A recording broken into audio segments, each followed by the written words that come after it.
What's good, YouTube? This your boy S. Dot. I'm here to show you a little bit about what I do.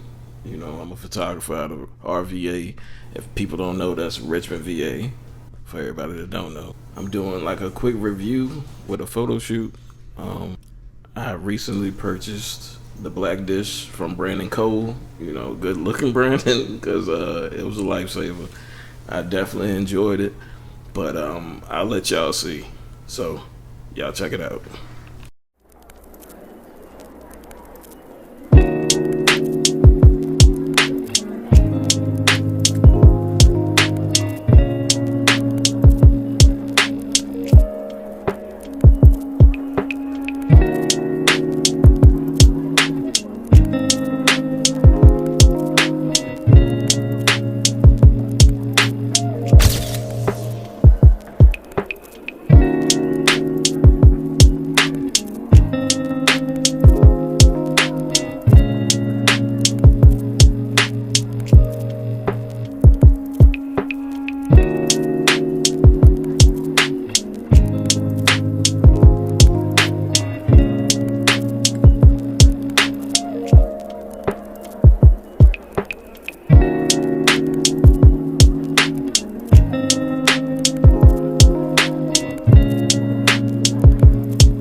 Hey guys, so you know I could have had to jump into this video, but I have this Blackdish by Brandon Cole. Oh my gosh, it's the best beauty dish ever. What are you doing? Oh, nothing. I was just, showing off the black box. Oh, okay. So, babe, welcome. You know you couldn't do this video. This is S. Dot, and this is Raisin One Cane, and we have the Blackdish by Brandon Cole. That's right. If you don't have yours, you better go get it now. So, babe, how do you feel about this Blackdish? I mean, when I used it, it did everything I wanted it to do. I mean, it was different, but it was different in a good way. So I can say it's good. What would you say about the colors? Different, but it was great though. It was good. Oh, she's showing y'all. There you go. Go pick that up. And check out the Fort Magruder. You got it? Fort Magruder Hotel in Williamsburg. Shout out to them for allowing us to do this video. All right. We get at y'all later. All right. Peace.